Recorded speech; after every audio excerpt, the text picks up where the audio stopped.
बहन जी नमस्कार। सत साहब सर। क्या नाम है आपका? अंजना तिवारी। अंजना जी कहाँ से आए हैं आप?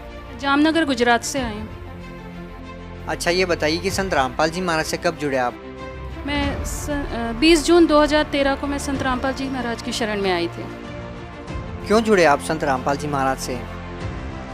मुझे कुछ ऐसी प्रॉब्लम थी जिसका कोई सॉल्यूशन नहीं था। मेरे शरीर में बहुत ज़बरदस्त प्रॉब्लम थी जिसको ना कोई डॉक्टर समझ पा रहा था क्या है, ना कोई ओझा तांत्रिक समझ पा रहा था। मेरे पूरे बॉडी में पेन होता था, जैसे हजारों सुई चुभ रही है, कोई मुझे नोच रहा है, ऐसा होता था। मैं लगभग 17-18 साल में सोई भी नहीं हूँ। मेरे ऊपर कोई दवा काम नहीं करती थी, कोई इंजेक्शन काम नहीं करता था। मैं डॉक्टरों के पास जाती थी, वो बोलते थे पूरी रिपोर्ट नॉर्मल है, पर समझ में नहीं आता था क्या है। जब मेरा ऑपरेशन चलता था तो डॉक्टर इंजेक्शन देते थे मुझे बेहोश के, मैं बेहोश नहीं होती थी। मुझे नींद के इंजेक्शन देते थे, मुझे नींद नहीं आती थी। मेरी बॉडी पार्ट को सुन्न करने का इंजेक्शन लगाते थे, वो भी मेरे ऊपर काम नहीं करता था। वो पेन किलर देते थे, वो भी मेरे ऊपर काम नहीं करता था। तो डॉक्टर परेशान थे कि इतनी ज़बरदस्त तकलीफ है और कोई इंजेक्शन काम कैसे नहीं कर रहा। हमने अपनी लाइफ में कभी ऐसा केस नहीं देखा। जब हम ओझा तांत्रिकों के पास जाते थे या एस्ट्रोलॉजर के पास जाते थे तो वो बोलते थे ये ग्रह है, वो ग्रह है, ये बीमारी है, वो बीमारी है। फिर कोई मुर्गा मांगे, कोई बकरा मांगे, कोई कुछ भी मांगता था। कोई बोलता था महामृत्युंजय का जाप करा लो, कोई बोलता था काली का जाप करा लो, गया करा लो। हमने वो भी करा लिया, 20 लाख चले गए, पर प्रॉब्लम वहीं की वहीं रही, कुछ भी नहीं हुआ। फिर वो लोग बोलने लगे कि नाटक करते हैं कुछ, मतलब ऐसी प्रॉब्लम बोलने लगे। मतलब सब तरफ से हार गए हम। और जो मुझे ठीक करता था, जो ओझा तांत्रिक, पहले तो बोलता था 100% हम ठीक कर देंगे, पर अगले दिन वो हाथ खड़े कर देता था, बोलता था इनके ऊपर कोई ऐसी शक्ति है, इन्हें ब्रह्मा भी ठीक नहीं कर सकता। बोले जो हम इनके ऊपर से हटाने की कोशिश करते हैं तो वो हमारा जान लेने लगता है। तो ओझा तांत्रिक भी हाथ खड़े कर देते थे। मैं एकदम हताश हो गई। सुसाइड के अलावा मुझे कोई रास्ता नज़र नहीं आता था, पर मेरा बच्चा छोटा था। मैं सिर्फ रोती रहती, यही पूछती थी कि अगर परमात्मा कहीं हैं तो वो हैं कहाँ। इस कलयुग में तो परमात्मा आएंगे नहीं। जिसने जो बोला वो पूजा की। कोई बोलता था दुर्गा जी को मानो, कोई बोलता था हनुमान जी का। जिसने जो बोला उनको मानना चालू किया, पर कहीं से कोई रास्ता नहीं नजर आ रहा था। ये बीमारियाँ कैसे ठीक हुई? मैं संत रामपाल जी महाराज की शरण में जब आई, मुझे किसी ने पुस्तक भी नहीं दी, कुछ भी नहीं। सिर्फ मैंने आत्मा से पुकारा परमात्मा का, और टीवी पे गुरुजी का उस समय आ रहा था। अच्छा आप एक बात बताइए, आपने बोला कि आप जिस भी संत के पास जाते थे तो नाटक करते थे, कोई ठीक नहीं करता था। लेकिन यदि देखा जाए बहन जी, तो आज आप ये कह रहे हैं कि एक ऐसे संत ने आपको ठीक कर दिया जो स्वयं आज जेल के अंदर है, तो लोगों को ये नाटक ज़्यादा लगेगा। आप इस बारे में क्या कहना चाहेंगे? मैं वही बताना चाहूंगी कि जिनके पास हम जाते थे, जो लाखों रुपए लेते थे हमसे, वो तो हमें ठीक नहीं कर पाते थे। और जब नहीं ठीक कर पाते थे तो बोलते थे ये नाटक करें। और गुरुजी जिनके पास मैंने जाके अपनी कोई प्रॉब्लम बताई ही नहीं, मैंने सिर्फ टीवी में सुना था उनको, और मैंने जाके नाम ले लिया, गुरुजी ने आशीर्वाद दिया। मैंने तो अपनी प्रॉब्लम भी नहीं बताई गुरुजी को। सिर्फ घर पे आई, गुरुजी का सत्संग सुनना चालू किया, और जो मालिक ने, संत रामपाल जी महाराज ने जो हमें मंत्र दिया था, बस उसको जपना चालू किया और नियम मर्यादा में रह के भक्ति करनी चालू की। धीरे धीरे करके अपनी प्रॉब्लम साथ में, मतलब थोड़ी थोड़ी करके वो धीरे धीरे करके कम होती चली गई। जब कम होती चली गई तो हमारे अंदर विश्वास आया कि सच्चाई यहीं पर है और परमात्मा यहीं है। लेकिन लोगों को ये विश्वास कैसे होगा कि एक संत है, जेल में है, वो खुद परेशानियों में है, वो आपकी परेशानियों को कैसे ठीक करेंगे? क्या लोगों को ये नाटक नहीं लगेगा? आपके पास क्या प्रमाण है कि आप संत रामपाल जी महाराज जी से नाम लेने के बाद आपकी सारी बीमारियां ठीक हुई है, या आपको बीमारियां थी भी या नहीं थी? लोगों को कैसे विश्वास होगा इन बातों पे? क्योंकि हम 18 साल से हमने कोई ओझा तांत्रिक और डॉक्टर किसी को नहीं छोड़ा। कौन कौन से डॉक्टर को आपने दिखाया? कौन कौन से मेडिकल में आप गए? जैसे मैं फिजिशियन के पास भी गई। कौन से मेडिकल में?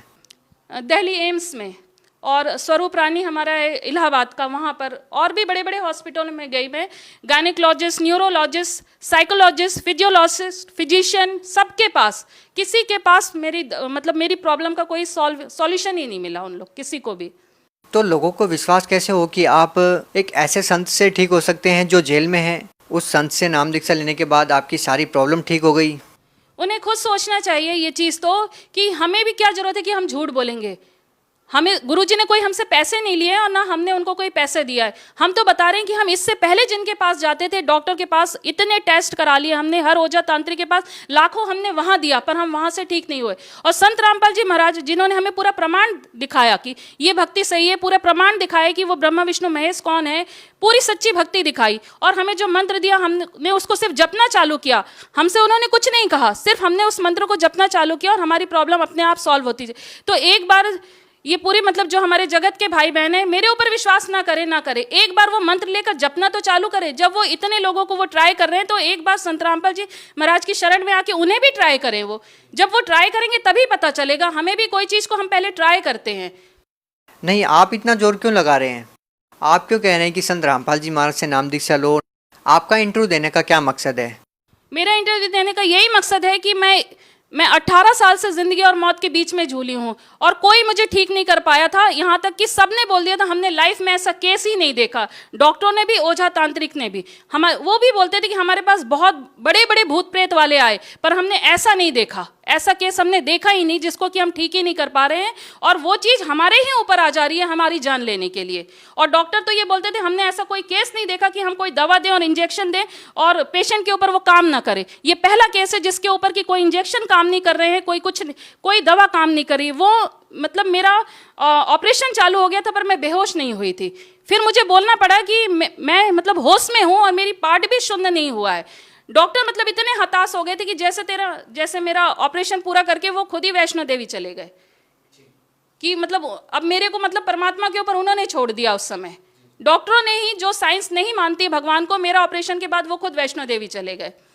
और मैं उनसे ठीक भी नहीं, ऑपरेशन तो मेरा हो गया, पर मेरी प्रॉब्लम वहीं की वहीं रही। फिर भी तो मुझे समझ में नहीं आया कि ऑपरेशन भी हो गया सब कुछ, फिर भी मेरी प्रॉब्लम वहीं की वहीं है। फिर मेरा मतलब वही सुबह उठ के सबको ढूंढना कि आखिर परमात्मा है कहाँ चैनल पे।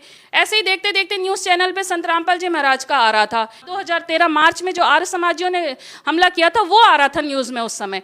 उसको मैंने सिर्फ देखा था, तो मैंने सोचा ये कौन से ऐसे संत है जिसके ऊपर ऐसा मतलब आक्रमण हुआ है। ये संत तो मैंने जब उनका थोड़ा बहुत कभी सत्संग देखा था ऐसे न्यूज़ चैनल चेंज करते हो, तो मुझे ये लगा कि ये तो बहुत सीधे साधे से दिखते हैं, तो इन्होंने ऐसा क्या किया जो का न्यूज़ में आ रहा है। बस ये जिज्ञासा मेरे अंदर थी, इसलिए मैं उनका P7 न्यूज़ पर, उस समय गुरुजी का सत्संग आता था, साधना चैनल पे बंद था, तो मैंने P7 चैनल है उसको लगाया और देखा। उसके बाद मैंने पूरा सत्संग सुना, तो मुझे सत्संग बिल्कुल हटके लगा। जैसे और लोग बताते वो ज्ञान बिल्कुल अलग था, जो मेरे को समझ में नहीं आता। एक अजीब सा ज्ञान है ये तो। फिर मेरा इंटरेस्ट बढ़ता चला गया। फिर मैं रोज उठ के 6:30 बजे शायद आता था गुरुजी का, उस समय 6 बजे या 6:30 बजे संत रामपाल जी महाराज का सत्संग आता था। फिर मैं डेली उसको रूटीन से देखने लगी उसको। फिर उसके बाद मैंने धीरे धीरे उसमें एक्सपीरियंस वालों को देखा। तब मैंने देखा कि मुझे गुरुजी ने इतना बचाया है दूसरे संतों के पास जाने के लिए। ये एक मैं बहुत बड़ी बात आप लोग को बताना चाहूँगी कि जब मैंने देखा तो मुझे लगा कि किसी को गुरु बनाने से हमारे कष्ट दूर होते, गुरु मंत्र ले। तो मैंने सोचा कि मैं ज़्यादा दूर क्यों जाऊँ, आशाराम के पास चले जाती हूँ, ये तो यहीं पर अहमदाबाद में है। तो जब मेरे मन में ये आया कि गुरु मंत्र लेने से ही ठीक होता है, तो मैंने आशाराम को बनाने को सोचा। तो अगले दिन इंटरव्यू में आशाराम वाला आ गया भगत बताने कि वो आशाराम के पास से हार के यहाँ आया। मैंने सोचा ये तो यहाँ से हार के आया। फिर मैंने सोचा क्यों ना राधा स्वामी को बना ले, मेरे पड़ोस में ही थी वो, राधा स्वामी को बहुत मानती थी। तो जब मैंने राधा स्वामी के लिए सोचा तो अगले दिन इंटरव्यू में राधा स्वामी वाला भी आ गया। उसके बाद मैंने ब्रह्म ऋषि शिव कुमार स्वामी के लिए सोचा। अगले इंटरव्यू में नेक्स्ट दिन ब्रह्म ऋषि शिव कुमार स्वामी वाला भी आ गया बोलने कि वो वहां से हार के यहाँ आया। फिर मैंने सोचा अवधूत बाबा शिवानंद जी के बारे में, जब मैंने सोचा नेक्स्ट दिन वो भी आ गया। मेरे लिए एक इतना बड़ा चमत्कार की तरह था कि मैं जिन गुरुओं के लिए सोच रही थी, मालिक संत रामपाल जी मुझे उन सब से बचाते चले जा रहे थे। अगला इंटरव्यू उन्हीं का आता जा रहा था। ऐसा भी तो हो सकता है कि संत रामपाल जी महाराज अपने अनुयायियों को पैसे देकर के या किसी तरह का प्रलोभन देकर के दूसरे संतों के बारे में एक कुप्रचार कर रहे हों, दूसरे संतों की निंदा कर रहे हों। ऐसा भी तो हो सकता है। जी नहीं, संत रामपाल जी महाराज न कोई पैसा देते हैं और न किसी संतों की निंदा करते हैं और न उनके भगत किसी संतों की निंदा करते। ये बहुत बड़ी गलत धारणा है इस जगत के अंदर। न उनके भगत निंदा करते हैं न संत रामपाल जी महाराज निंदा करते हैं। वो सच्चाई दिखाते हैं, और उनके भगत भी जो जगत वालों के पीछे सिर्फ हमारे गुरु जी संत रामपाल जी महाराज जी की सच्चाई जो वो दिखा रहे हैं उसका प्रमाण लेकर ही घूम रहे हैं। वो भी निंदा नहीं कर रहे हैं। ये जगत सोचता है निंदा कर रहे हैं, पर वो भी निंदा नहीं कर रहे हैं। उनके भगत भी बहुत भलाई का काम कर रहे हैं। संत रामपाल जी महाराज जो सच्चा ज्ञान दे रहे हैं उसी को वो पूरे जगत में दिखा रहे हैं कि ये सच्चा ज्ञान है, आप इसको यानी देखिए और संत रामपाल जी महाराज की शरण में आइए। आप लोग यानी झूठे गुरुओं के चक्कर में पड़े हुए। ये तो रही शारीरिक लाभ की बात। संत रामपाल जी महाराज से नाम दीक्षा लेने के बाद आपको शारीरिक लाभ मिला। बात यदि आध्यात्मिक लाभ की करें और बात करें ये कि एक सच्चा सद्गुरु होता है विश्व में, तो आप लोग संत रामपाल जी महाराज को ही क्यों चुनते हैं? आप दूसरे संतों से संत रामपाल जी महाराज को किस प्रकार से अलग पाते हैं? क्योंकि दूसरे संतों ने हमें मतलब ये आध्यात्मिक ज्ञान दे ही नहीं पाए। वो सृष्टि रचना भी नहीं बता पाए, वो ब्रह्मा विष्णु महेश के माता पिता भी नहीं बता पाए, दुर्गा जी के पति कौन है, उन्होंने हमें कोई ज्ञान दिया ही नहीं ऐसा जिससे कि हम विश्वास करें। और संत रामपाल जी महाराज पूरा मतलब पूरी एक एक टॉपिक पूरा दिखाते हुए हमको पूरा ज्ञान करा रहे, और वो भी पूरे शास्त्र खोल के हमें, वेद कुरान बाइबल गुरु ग्रंथ साहिब पूरे खोल के हमें दिखा रहे हैं सच्चाई। बाकी कोई गुरु ये नहीं करते हैं। बिल्कुल सही बात है आपकी। और लाखों धर्मगुरु हैं, लोगों को ये डिसाइड करना मुश्किल हो गया है कि कौन सही है और कौन गलत। प्रैक्टिकल करके लोगों को पता चल रहा है कि कौन सही है और कौन गलत। जैसा कि आपने प्रैक्टिकल किया और पाया कि आपको जो शारीरिक परेशानियाँ थी वो संत रामपाल जी महाराज से नाम दीक्षा लेने के बाद ठीक हो गई। इसी प्रकार से संत रामपाल जी महाराज से लाखों लोग जुड़ रहे हैं जेल में होने के बावजूद, और संत रामपाल जी महाराज के जो फॉलोअर्स हैं वो बढ़ते जा रहे हैं। यदि आपसे बात करें अन्य अनुभवों के बारे में, तो आपको संत रामपाल जी महाराज से नाम दीक्षा लेने के बाद और क्या क्या लाभ हुए हैं? और लाभ जैसे ये हुए हैं कि पहले मेरे हस्बैंड हाई पोस्ट पे हैं, डीजीएम की पोस्ट पे, लाखों की तनख्वाह उनकी है, पर मैं जो तकलीफ झेल रही थी उसमें हमारे घर में 1 रुपए भी नहीं होते थे, क्योंकि जितनी तनख्वाह थी उसका डबल हमारा हर महीने ओझा तांत्रिकों के पीछे जाता था। और जब से मैं संत रामपाल जी महाराज की शरण में आई हूँ, मेरा 1 रुपया नहीं गया। आज 4 साल हो रहे हैं लगभग, मैंने कोई दवा भी नहीं खाई है, कोई भी नहीं। इवन मुझे सर्दी खांसी और बुखार भी नहीं होता है। अच्छा, आप ये बताइए कि एक संत जेल में है, वो अपने शिष्यों को इतने सारे लाभ कैसे दे रहा है? लोगों को इतने सारे लाभ कैसे हो रहे हैं? जिसको देखो किसी का नशा छूट जाता है, किसी को आर्थिक लाभ हो रहा है, किसी को शारीरिक लाभ हो रहा है। संत रामपाल जी महाराज ऐसी कौन सी दवाई देते हैं जेल में बैठे बैठे कि लाखों लोग उनसे जुड़ रहे हैं और लाखों लोगों को लाभ भी हो रहा है? संत रामपाल जी कोई दवाई नहीं देते हैं, वो तो गुरुजी जो मंत्र दे रहे हैं, जैसे हम जिसको ढूंढते चले आ रहे हैं कि अगर हमसे कोई गलती हुई है, कोई पाप हुआ है, जैसे हमारा बच्चा कोई गलती करता है हम उसे माफ करते हैं, तो हमसे अगर कोई पाप हुआ तो वो परमात्मा के पास भी जरूर हमारे पाप कर्मों को काटने का मंत्र होगा। गुरुजी वही मंत्र हमें देते हैं जिससे हमारे सारे वो गलत जो काम है, विकार, वो दूर होते हैं, हमारे पाप भी कटते हैं।